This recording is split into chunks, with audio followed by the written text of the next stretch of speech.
ஒருத்தர் கவுன்சிலருக்கு போட்டியிடுறாரு கோயம்புத்தூர்ல.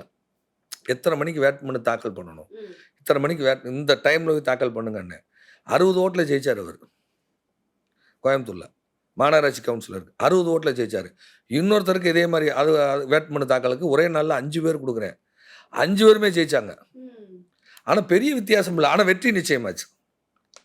வெற்றி கன்ஃபார்ம் ஆச்சு. எல்லாமே ம ம நல்ல நல்ல ஒரு டைமா அவங்களுக்கு ஒர்க் அவுட் ஆயிடுச்சு. அந்த பஞ்சபட்சி. புரியுது, ஸோ இந்த புரியுது. பஞ்சபட்சிய இதில ரொம்ப எக்ஸ்பெர்ட் அப்டின்னா, கோவையில ஒரு ஐயா இருக்காங்க. அவங்க ரொம்ப ரொம்ப ரொம்ப ரொம்ப எக்ஸ்பெர்ட் அவங்க.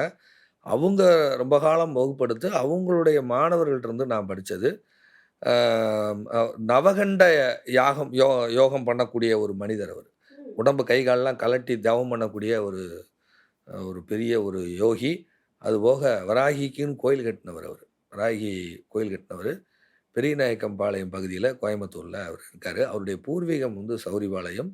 அவருடைய மாணவர்களுடைய எனக்கு அவர தெரியும். அவருக்கும் என்னைய கண்டிப்பா பரிச்சயம் இருக்கும்.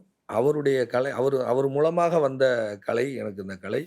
ரொம்ப வருடமா இத நான் பயிற்சி பண்ணிட்டு இருக்கேன். பஞ்சபட்சிய வச்சு எதையும் சாதிக்கலாம்மா.